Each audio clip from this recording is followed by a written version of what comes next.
The department head pointed at the man standing near the door and said, loud enough for the entire open floor to freeze, "Translate this, and I'll promote you right now." Then he laughed. Not the laugh of someone making a joke, the laugh of someone who already knows the answer and has decided the answer is going to be humiliating. The people beside him laughed too, the way people laugh when someone above them says something they're not sure is funny, but feel safer agreeing with. The man near the door said nothing. He took the sheet of paper from the outstretched hand, read it once, just once, and began to speak. 30 seconds later, the room was silent in a way that rooms only go silent when something irreversible has just happened. And the man who had been laughing was not laughing anymore. His name was Raymond Elliott. He had been with the company for 9 months, working the overnight shift as a warehouse logistics coordinator at a distribution facility in the middle of a flat, industrial stretch of the American South, where the parking lot smelled like diesel in July and frost in November. His job required him to show up at 10 p.m., count inventory, log pallets, coordinate outbound shipments, and sign off on freight documentation before the sun came up. He wore the same kind of clothes every day: dark work pants, steel-toed boots, a plain button-up shirt that had been washed enough times that whatever shape the collar had once held was now just a suggestion. He brought his lunch in a container and ate it at the break-room table near the window facing the loading dock. He was quiet in a way that some people read as shy and others read as slow. In 9 months at Meridian Distribution, nobody had asked which one it was. Nobody had thought to. The afternoon it happened was a Thursday in early November. The regional director, a man named Donovan Garrett, had come down from the corporate office to conduct what the company called a readiness review, which was the company's official term for a visit where someone was going to be made uncomfortable, and no one was quite certain yet who that someone was going to be. Garrett moved through buildings the way men in his position tend to move, slightly ahead of everyone else, speaking before he fully entered rooms, making decisions out loud so that whatever decision eventually landed would look like confidence rather than improvisation. He had brought 3 members of his team and was being accompanied by the local plant manager, and he was the kind of man who noticed when he had an audience and adjusted his behavior accordingly. Raymond was in the break room refilling his water bottle when the group came through. He had not heard them coming. He turned around, and there was Garrett, mid-sentence, mid-tour, moving through the space with the purposeful looseness of someone performing authority for an audience. The group stopped because Garrett stopped, and Garrett stopped because something on the break room table had caught his attention. A printed document someone had left behind, covered in characters that were not English. He picked it up. He turned it over in his hands with the theatrical curiosity of someone who has no actual intention of understanding what it says. He looked at it, and then he looked at Raymond. There are people who scan a room and see what is there, and there are people who scan a room and see what they can use. Donovan Garrett was the second kind. He took in Raymond, the steel-toed boots, the worn collar, the water bottle held at his side, and something in his expression settled into a specific kind of decision. He held up the document with 2 fingers like a prop, and then he said it. "Translate this, and I'll promote you right now." He said it with a grin already in place. He said it the way you say something when you already know the punchline, and the punchline is the other person. The people with him laughed. Someone in the back said something under their breath that Raymond did not catch, but it produced a second wave of laughter, lower and more comfortable than the first, the kind of laughter that doesn't need a reason anymore because it's already riding the first one.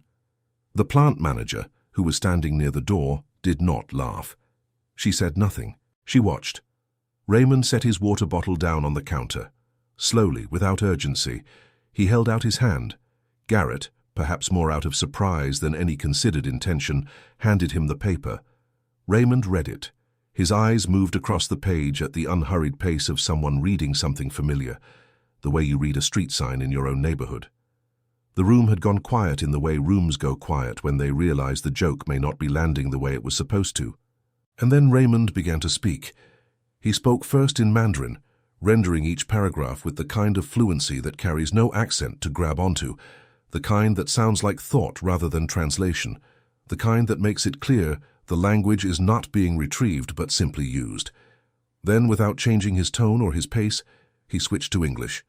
He said the document appeared to be a manufacturing compliance report from a supplier based in Guangzhou. He said that two of the clauses in the second section contained language that would likely conflict with the company's existing import certifications. He said that whoever had drafted the document had used a term in the fourth paragraph that had been officially discontinued in the regulatory framework the supplier was presumably trying to comply with, which suggested either an outdated template or a translation team that was not current on the revised standards. He said he could be wrong about the certification conflict and that someone in the compliance department would want to verify it independently before acting on it. The laughter had stopped somewhere in his first sentence. By the time he finished, the break room was silent with the particular quality of silence that follows a recalibration. Not the silence of people who have been corrected, but the silence of people who are quietly rearranging what they thought they understood about the room they were standing in. Garrett stood very still. He was a man who had learned to perform certainty, and certainty, when it evaporates suddenly, leaves behind a very specific kind of blankness. He looked at Raymond for a moment. Raymond looked back at him with the same expression he had carried through the entire exchange, not satisfaction, not challenge, just the level, patient expression of a man who has said what was accurate and is now waiting to see what the room does with it.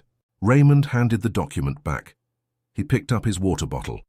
He said in exactly the same tone he had used to discuss everything else, "I can put that assessment in writing if it would be useful to someone."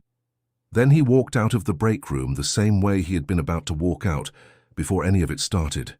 Before I go further, I want to stop and ask you something directly. Have you ever been in a room where someone decided, before you opened your mouth, that you had nothing worth saying? Have you ever had to choose in that moment between defending yourself and simply being what you already were? Leave that in the comments, because Raymond's answer to that question is the whole story, and I want to make sure you stay with it. What Garrett and his team did not know, what almost no one at the Meridian facility knew, was that Raymond Elliott had spent 13 years working in international trade compliance before the overnight shift. He had been born in Beijing to a Chinese mother and an American civil engineer father who had relocated for a long-term infrastructure project when Raymond was 2 years old. He had grown up bilingual, drifted into Cantonese through friends and proximity, and completed his undergraduate studies in international economics at a university in Shanghai before taking a graduate degree in international trade law at an American university when his father's work eventually brought the family back. He had returned to Asia after graduation, not because the United States had nothing to offer him, but because the industry he wanted was building itself fastest in the place he already knew. Over the following decade, Raymond worked his way through the layered procedural world of cross-border logistics with the patience of someone who found the complexity genuinely interesting rather than merely tolerable. He became fluent in the documentation standards that govern the movement of manufactured goods between countries, the certifications, the regulatory frameworks, the specific language that customs authorities on different sides of a shipment are looking for, and the specific language that causes delays when it appears in a document where it is no longer supposed to. He trained teams in 3 countries. He reviewed documentation in Mandarin, Cantonese, and English, sometimes all 3 in the same shipment. At 38, he was the senior compliance director for a logistics firm operating across 7 countries in Southeast Asia and the Pacific Rim. It was not a title he had chased. It was something that had accumulated like sediment out of years of doing careful work in a field where careful work is the whole job. Then a business partnership dissolved in a way that cost him more than money. He did not talk about this. It was the kind of loss that changes the shape of a year, the kind where you eventually realize that rebuilding is not going to look like what you imagined rebuilding would look like, and that the first step is finding somewhere quiet enough to think. The overnight shift at Meridian asked almost nothing of him. He had taken it specifically for that reason. He was 9 months into figuring out what came next. He had not told anyone what came before, not because he was ashamed. He was not ashamed. But there is a version of yourself that exists in the space between who you were and who you're becoming, and it is a strange, tender version, not ready to be introduced from, not finished yet. He counted inventory, he moved pallets, he signed off on shipments, and on Tuesday and Thursday mornings, after his shift ended, He drove 40 minutes to an industrial park in a neighboring county and spent 3 hours consulting, informally, without charge, for a small import business run by a Vietnamese family who had found him through a mutual connection and who could not yet afford what his actual expertise was worth. He had not mentioned this to anyone at Meridian. He was not in the habit of announcing the things he did for free. If you have ever had to start over from the outside of something you used to stand at the center of, and I mean truly start over, not the kind of starting over that still has a safety net attached, but the kind where you are genuinely standing somewhere new and unfamiliar, then you already understand something about what it requires of a person. It requires, among other things, the ability to let other people be wrong about you, without needing to correct them immediately. That is a patience that sounds simple and costs a great deal. Hit the like button if that one landed, because what happened in the days after that Thursday is the part of Raymond's story I don't want you to miss. The following morning, before his shift ended, Raymond was called into the plant manager's office. Sylvia Crawford had been at Meridian for 11 years. She had spent most of that time learning to manage in both directions, upward, which required a particular kind of fluency in the language of people who have more authority than you and less information, and downward, which required a different kind of fluency entirely. She asked Raymond, without the usual managerial distance, whether what he had said about the compliance document the previous afternoon was accurate. He said it was. She asked whether he would be willing to look at a second document, one that had arrived from a different supplier that same week and had been sitting on her desk because no one in the building could read Mandarin and the translation service the company used had a 72-hour turnaround. He said yes. He looked at it then, standing in her office, and told her what was in it. She wrote 2 pages of notes. That afternoon, Sylvia called the compliance department at the corporate office. They had not known Raymond existed. By noon, they knew who he was. Donovan Garrett, to his credit, was a man who understood outcomes, whatever else he was. The moment in the break room, whatever it had been intended as, a joke, a test, a piece of theater for the benefit of his team, had produced an outcome. That outcome was the discovery that a senior compliance professional with 13 years of experience working in the Asian import market was employed on the overnight shift counting pallets. That kind of discovery, when a man like Garrett encounters it, goes through a rapid internal reclassification. The embarrassment does not disappear. It simply gets reorganized under the heading of opportunity, which is more comfortable to sit with. He requested a formal meeting through Sylvia's office. Raymond accepted.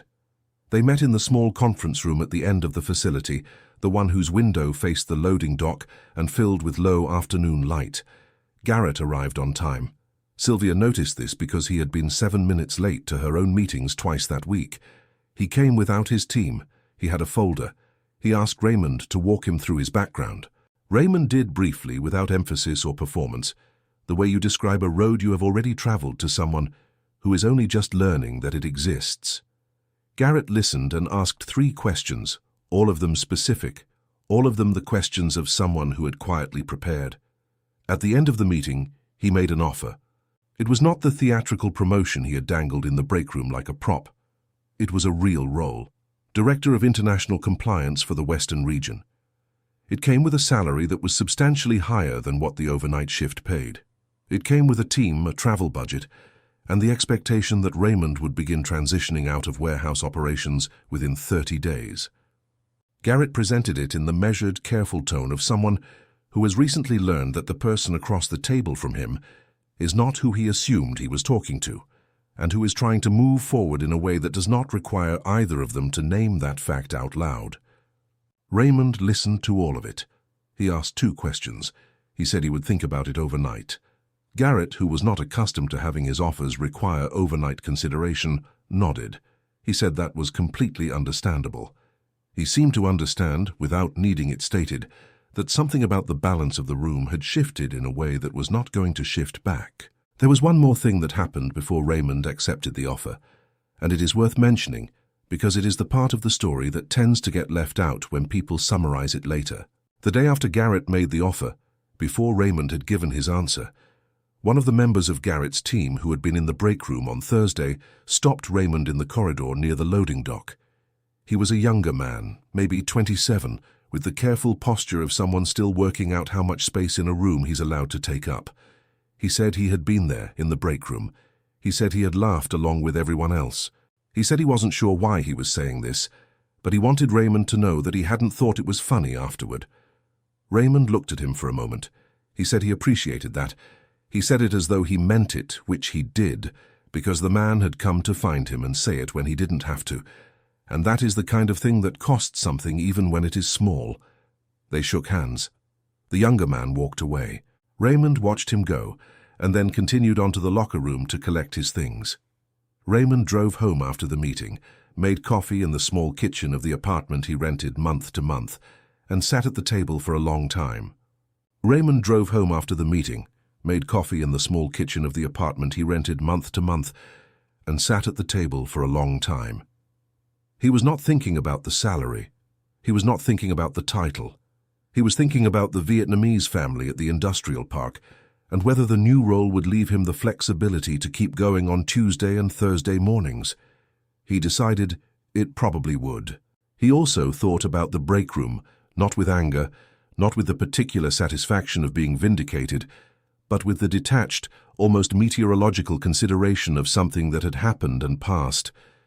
He had moved past anger at people who underestimate him sometime during the year after the partnership dissolved, when he'd come to understand that anger at the wrong audience is energy that belongs somewhere else. He thought about it the way you think about weather. It had happened. It had been briefly disorienting. The view was clear again. He called Sylvia the next morning before the shift change and accepted the offer. He started the new role 26 days later. On his last overnight shift, he finished his paperwork, cleaned out his locker, and stopped at the break room on his way out. He refilled his water bottle at the sink. He stood there for a moment, looking at the table where the document had been, and then he walked out to the parking lot where the frost was already forming on the windshields, got in his car, and drove home. What Donovan Garrett said in that break room was designed to perform a certain kind of knowledge, the knowledge of who belongs where, of who is worth taking seriously, and who is scenery. What it became instead was the moment a room full of people stopped underestimating Raymond Elliott. Not because Raymond demanded they reconsider, not because he asked for anything, but because the truth, when it arrives without ceremony and without defensiveness, does not require a platform. It simply takes up the space that was already there. There is a version of this story where Raymond walks out angry, where he rehearses, on the drive home, everything he should have said, where the injustice of being dismissed by someone who did not bother to look becomes the loudest thing in the room for days or weeks afterward. That version exists. Many people have lived it. But the version that actually happened is the one where he set his water bottle on the counter, held out his hand for the document, and spoke clearly, at a normal volume, in a tone that did not rise to meet the provocation or descend to accommodate it. He answered the question as though it had been asked sincerely, and that turned out to be the most powerful response available. Because the silence in a room after something true has been said is not the silence of defeat. It is the silence of rearrangement. It is people quietly updating what they thought they knew. And there is no performance, no entrance, no title that produces that silence more reliably than a person who simply, quietly knows what they know and speaks it at the same volume they would use to describe the weather. What about you? Have you ever chosen silence when you could have defended yourself and found out later that the silence was the right call? Or have you stayed quiet in a moment when you wish you had spoken? Tell me in the comments. And if Raymond's story reached you the way I hope it did, share it with someone who needs the reminder that the person in the room who has the most to say is not always the person saying the most. Sometimes they're standing by the sink. Sometimes they're waiting to be asked. And sometimes when they finally are, the room never quite sounds the same again.